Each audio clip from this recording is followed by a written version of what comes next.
coming in hot, Josh Helmer. We're coming in hot. Say hello to Dusty Dvoracek, who's getting ready to jump on a plane to head to Bristol, Connecticut. What's going on, Dusty? How are you? What's up, Chris Blake? I'm doing well. I'm in like a mad dash. I don't know how you are, but it is, I believe it's December the 10th. It is. And we've got 15 days to Christmas. And so I'm just like, I don't know. There's been this football season, 15 straight weeks of games that I've had. So this will be my first weekend off. Nice. But I will have, obviously, as you mentioned, I'm going to Bristol here this week. And I'm just trying to make sure that we've got our I's dotted, T's crossed. Going through the checklist with my wife this morning, making sure everybody's got the gifts. I don't know how you guys handle it in the Plank household. For so many reasons, I'm beyond thankful for my amazing wife, Lacey, who she takes care of a lot of that. But I've got like a few things that I'm supposed to be in charge of. Right. And I'm slacking. So I got to pick it up. I don't do anything. I'm just going to be honest with you guys. I have no responsibilities. I'm envious. Well, but here is why, okay? Because I've screwed it up so many times. It's just become, I'm going to take care of it. I'm responsible for my wife's gift. Okay. That right? And I'm responsible for like the phone calls and the coordinating. But when it comes to kids or anything like that, Dusty, I am just out. Now, there's communication with my family, right? That has to be done. So that's necessary. But for the most part, I don't know, dude. I feel a little lucky. I feel like I kind of get a pass from all the craziness. I just have to bring a good attitude, right? And be sober. Those are the only rules that are necessary in my house. So and a checkbook. And right. And they're going to spend all my money. Yeah. They're going to spend all my money is what's going to happen, man. That's the payoff. The payoff. But since we're on that, do you guys have – Josh and I were – good morning, Josh, by the way. Good morning, Josh. Yeah, good morning, gentlemen. Hey, do you have a tradition like Downs Family Christmas lights? You guys go to the Orr family farm. Is there a Christmas family tradition for the Dvoracek family? Yes, we go down to my dad's in Texas every year to see the house that I grew up in. We have Christmas with my dad. And then we always have a Christmas with my mom and my brothers and all of our kids. And then on Christmas Eve, we go to Perry, and we go to the same church that my wife went to on Christmas Eve. We have Christmas Eve dinner with my in-laws, and then we drive back, usually Christmas Eve night, and we obviously get the kids tucked away in bed so Santa Claus can come. So that's kind of our jam. As far as places we go visit, usually when we're in Texas, we go to the Gaylord Texan, and we either check out ice or we go around. And, for a lot of years we did Great Wolf Lodge, but the kids have gotten a little bigger, and I think we've grown out of that. Like we'd had like a 6 or 7 year run where that was the tradition. That's what we did. It's kind of hard getting a 15-year-old to get excited about Great Wolf Lodge. So, and I'll be honest, as I've gotten a little older, it's kind of waned on me. So that's gone to the wayside a little bit. We love Christmas lights. We went the other night. This isn't a tradition, but we went over kind of by the racetrack. There's like a Coca-Cola. I don't know, it was like a winter extravaganza. Yes, the something. Remington lights, right? No, I don't know if it was it was like Coca-Cola set up this thing, and there's like all these unbelievable Christmas lights that are up, and they had snow tubing, and they had ice skating, and that was cool. A lot of fun. We did that Sunday night, so I would highly recommend that. But we love the Christmas, man. Just looking at lights and getting in the spirit. We the big thing we have right now is I'm going to send you a picture when we get off here. Okay. Do you guys have an elf? We've outgrown the elf. Oh, okay. Well, okay. I mean, that's fine. I've got an 8-year-old, I know. I got a 10-year-old that figured it all out. Yeah. Oh, wow, already? Yeah, she figured it all out. I mean, come on, Plank. Yeah. I mean, I think he's going to – it's Al the elf, and I think he might magically show up here in a couple of days because I'm sad without him. Well, we've got Smiley, and Smiley this morning was the race was on to find where Smiley was, and Smiley actually there's a baby elf this year. Oh. New thing, baby elf. And so my daughter loves having her own little baby elf. And so this morning I was doing my radio show for SiriusXM, and they want to come in the office during the break. And I'm like, what's going on? What's happening? Oh, we got to find the elf. We got to find the elf. Is he in your office? I'm like, why would the elf be in my office? And then sure enough, right behind me, shows what I know. Right behind me, I've got a Bob Stoops bobblehead. And wouldn't you know it, Smiley had his arms around Bob Stoops' bobblehead this morning. In the world? Doesn't he know you work? Smiley hanging out with Bob Stoops, and the baby was hanging out as well. So I had no idea, but it was a big find this morning in the studio / office here at the Dvoracek household. That's awesome, man. I mean, again, earmuffs real quick, kids. I think the hardest thing for me was always seeing, like, where could he magically end up hiding? Because after a couple of years, you got to really have some creativity, right? But kudos to you guys. Hey, that's man, my wife. And that's what usually there has been times whenever that poor thing is being thrown to another person whenever a kid's walking down the hall when they just woke up. Yes. Hey, give me kind of just Dusty Dvoracek's overall feel on the 12-team playoff, right? We spent our 10 o'clock hour yesterday talking about it. Obviously, portal talk and Oklahoma talk is big time. Sure. But from your perspective, Dusty, did they get it right? Does anyone really have a beef right now? I think they got it right. Now, okay, let me just say this. There's two different conversations to me. The format I think we're seeing is flawed, which I think in due time we will address. As far as getting the right teams in to the tournament, into the playoff, they got it right. And I was, watching that ACC championship game, you couldn't keep SMU out. You couldn't. No way. And the precedent that would have set would have been, I believe, potentially damaging and catastrophic to conference championship games. You got to give SMU a ton of credit. Now, if SMU gets beat by 30, I think then we have a conversation. I think the way that they fought back, and by the end of the game, I think most people are going, man, SMU's pretty good. SMU, I think, might be the better team in this game. Kudos and credit to Dabo Swinney and his team for just finding a way to win with that kick return, that throw, and obviously that big kick to win it. But if the debate was, everybody else was essentially in, okay? And so the debate was, as you and I talked last week, is it Bama or is it SMU? And I'm sorry, given what transpired all season, and especially on Saturday night, there's no way, I think logically, you could have said that Alabama should be in over SMU.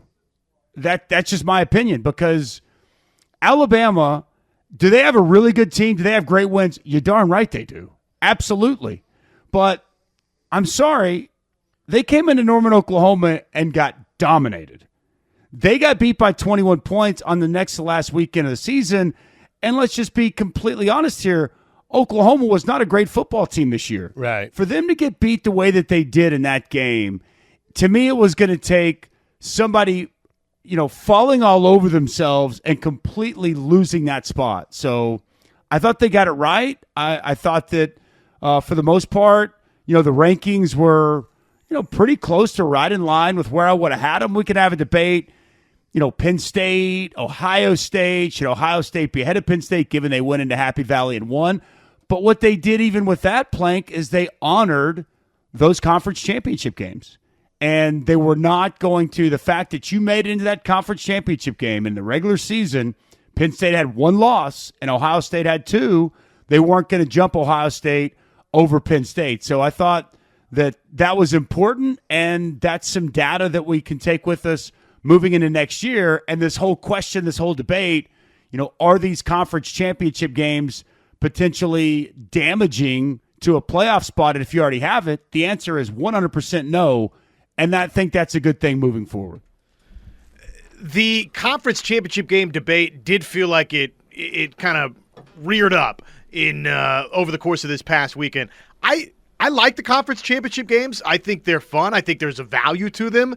But there was kind of that conversation over the weekend, should we still even have these moving forward? Where do you sit with all of that? I like the conference championship games. I like them. Everybody's not going to win a national championship. One team will. But you know what? For teams that can take that conference title and you accomplish something as a team, there's value in that, man. I mean, Arizona State, For Arizona State to say we are Big 12 champions, I don't know what the future holds this season in the playoff.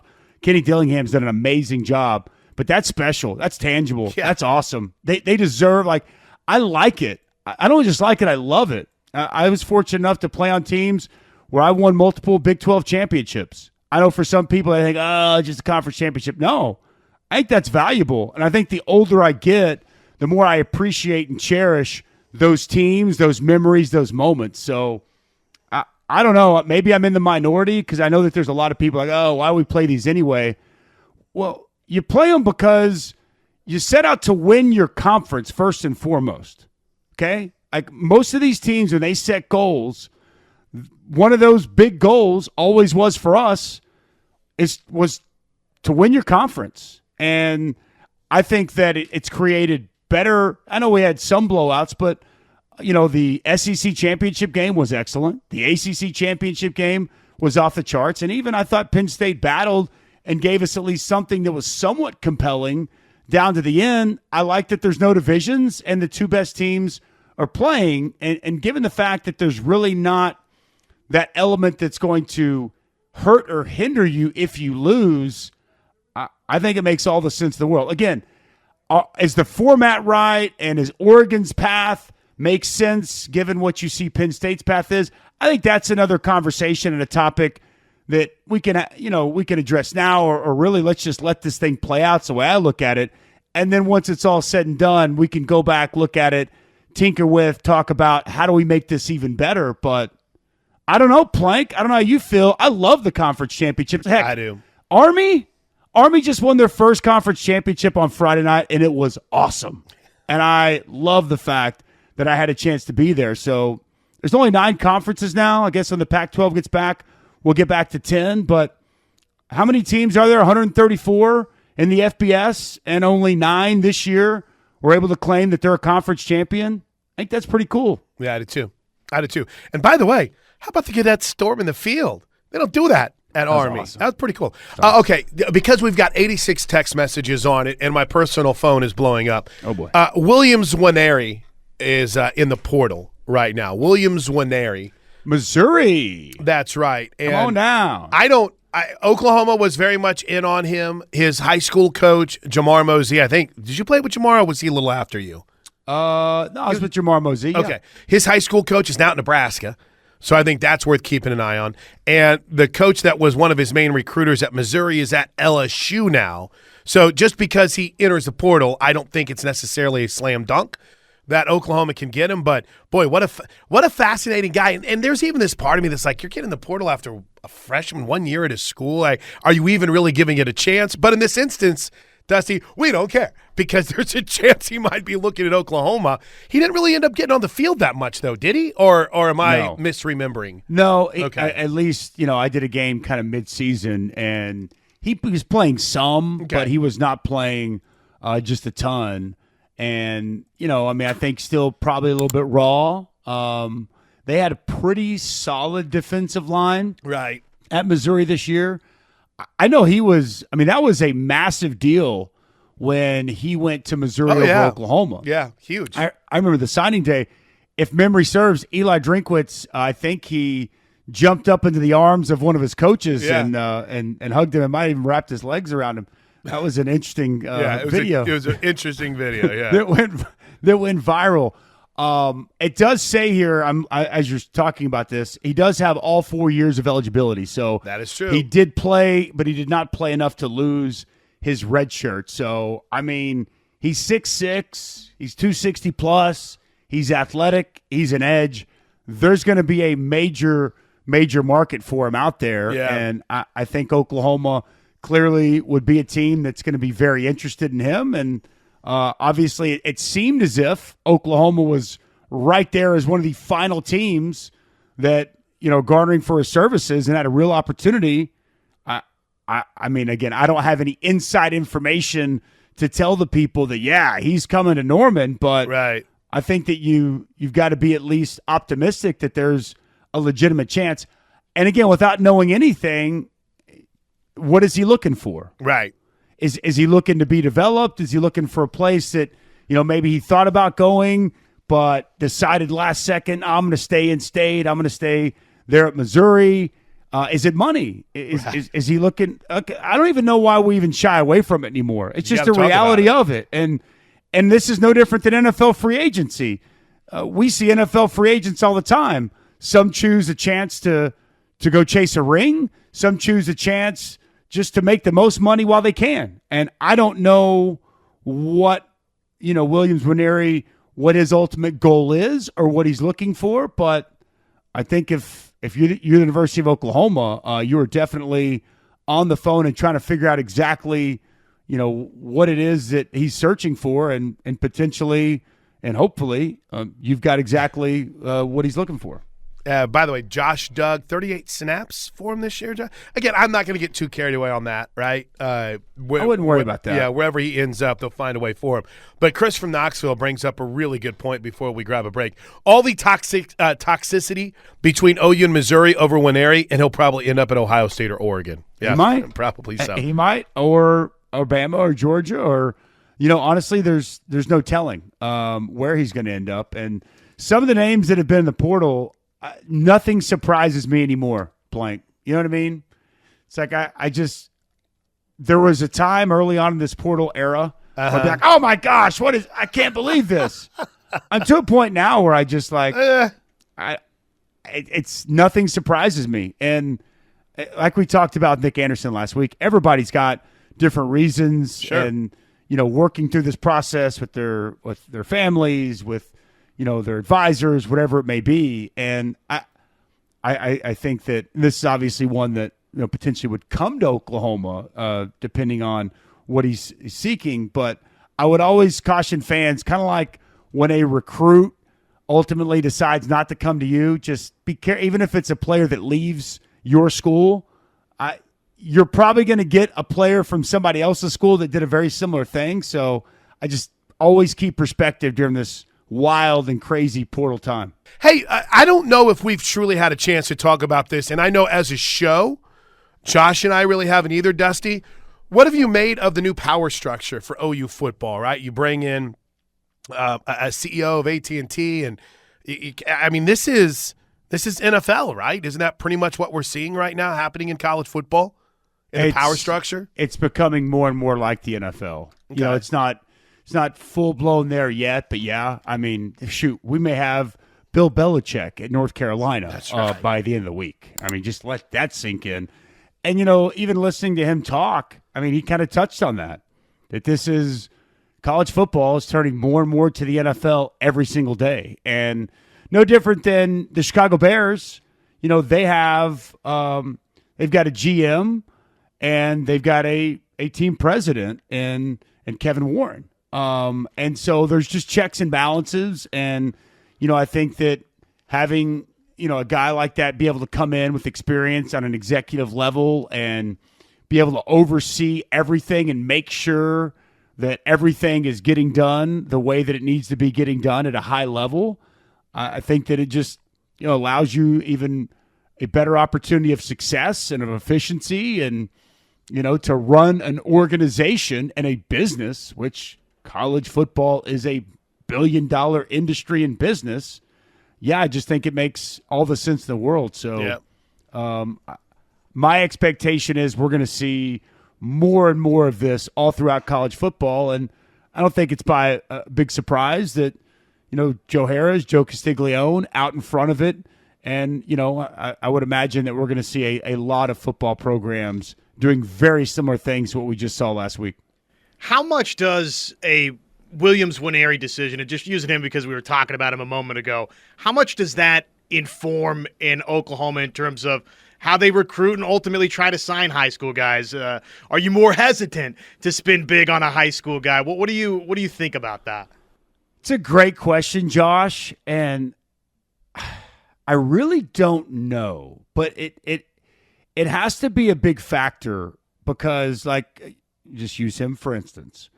I have no idea what the deal, Williams Nwaneri got from Missouri. I would imagine it's substantial. Now, the questions again, I don't know. Was there upfront money? Was there, money tied to each year?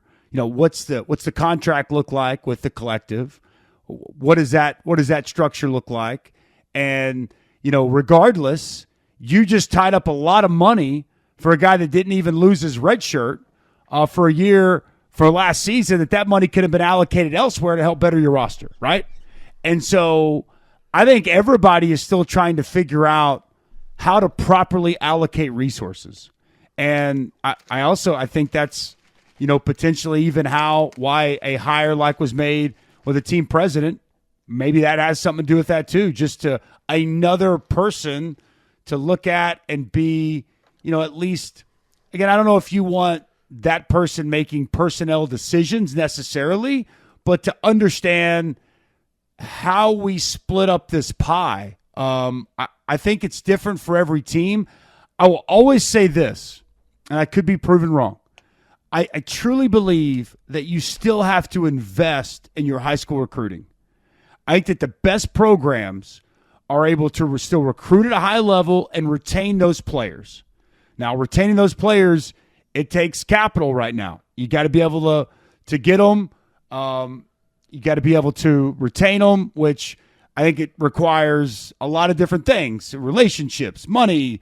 Are they happy with their playing time, the way they're being developed? There's a lot that goes into that, but that's part of coaching, and that's also part of being able to continue to manage your allocation, manage your budget, so to speak, with your team. So I don't think you can never shy away, I don't believe, from the high school recruiting, because in a perfect world, and this is not a perfect world, it's a very flawed world, but you get good recruits, you develop them, they stay in your system, there's buy-in in your program, they become better and better players each and every year, and then they cycle out.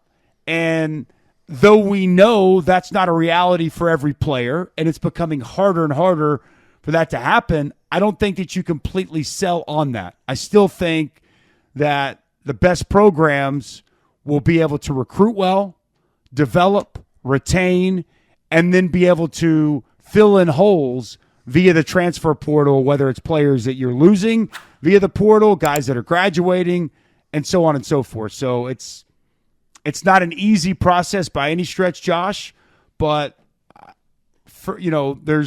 think there's plenty of really good players that come in and play as freshmen, and then you wind up keeping them for several years. So it's a tough time. I don't think there's a blanket statement for anybody, but I think this, though, you got to be aware, and it's why you really have to do your due diligence, knowing what players you're bringing in, how committed are they truly to you and your program, or else you might just be wasting a check for one season and somebody's just coming there and more than likely they're going to be gone, 8 months later. All right, I got some text questions here for you. Again, it's Dusty Dvoracek in early with us today. And by the way, maybe we should go ahead and lay out the schedule.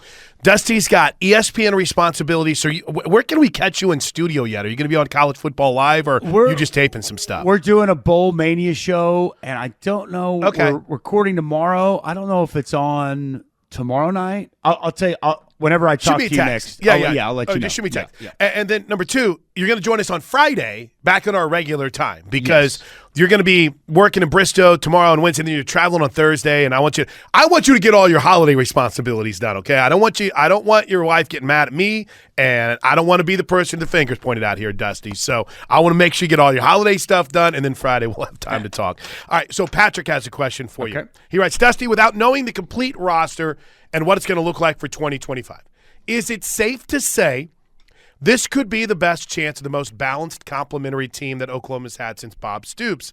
It was either all offense, no defense, or all defense, no offense with Ben Arbuckle and now another year of Zach Alley. Could this be as balanced as we've seen? It could be. I don't feel – I could easily just say, yeah, oh, absolutely. No question, Patrick. Yeah, I'm excited about the Ben Arbuckle hire. I think Zach Alley has done some really nice things. I like those two young, energetic coordinators.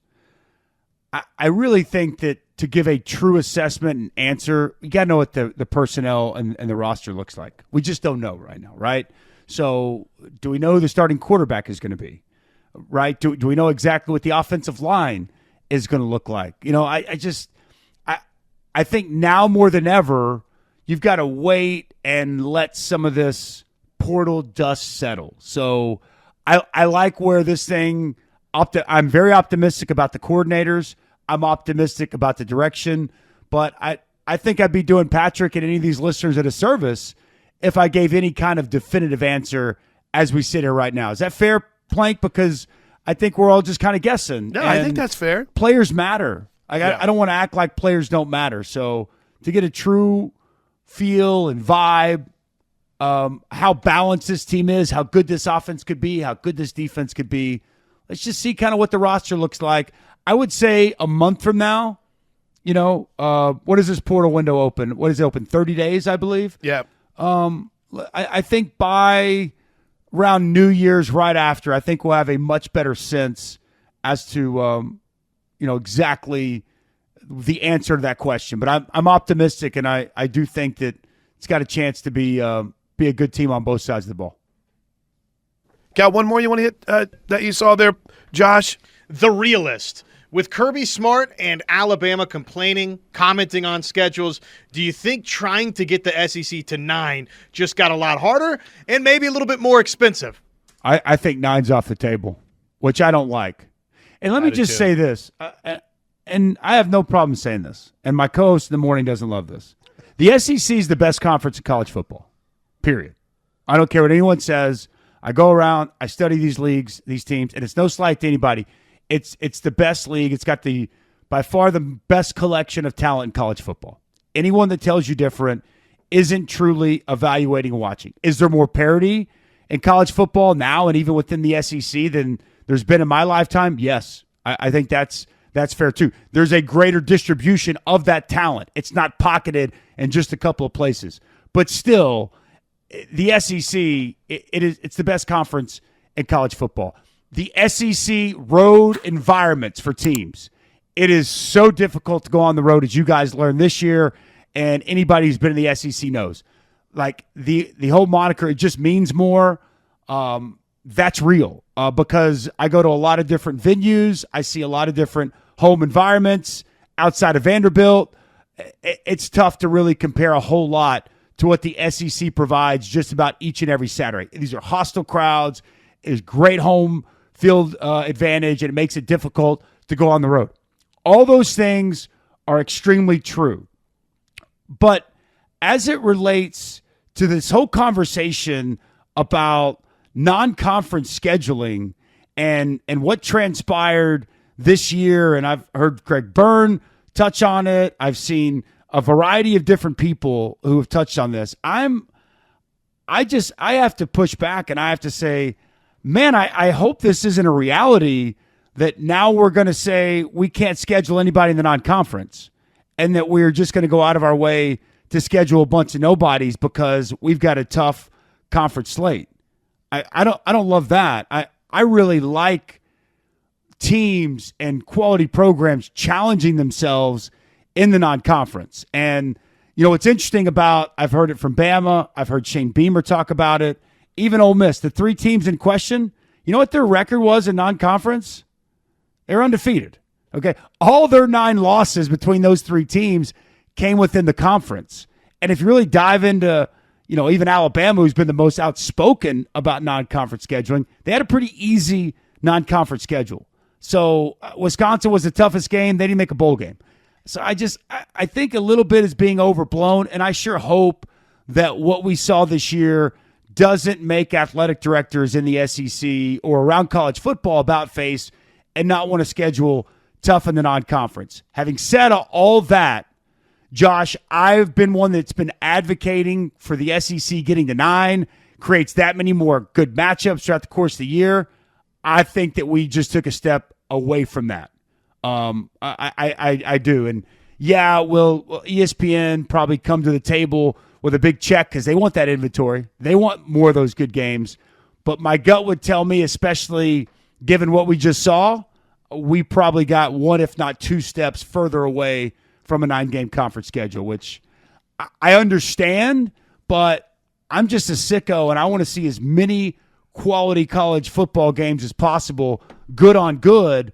But obviously, when teams start talking about strength of schedule, and if they feel that that's not being reflected, they're going to push further and further away from that. What I would say to a lot of this, though, you can't lose to teams you should beat. Ole Miss can't lose to Kentucky at home. Alabama can't go on the road to a 5-win Oklahoma and get beat by, not just get beat, get beat by 3 touchdowns. So, we're all looking, everybody's looking for, people to blame or things to blame or, why this didn't happen or whatever. And I think the easy answer is, man, some of these games, when you're supposed to win them, you got to win them. Yep. And you can't get completely embarrassed on big stages. But, yeah, the SEC going to 9 playing, I'm not very optimistic on that currently. Me neither. All right, buddy. Safe trip. Thanks for finding time still, Dusty. We'll talk to you Friday. All right, boys. Talk to you soon. See you.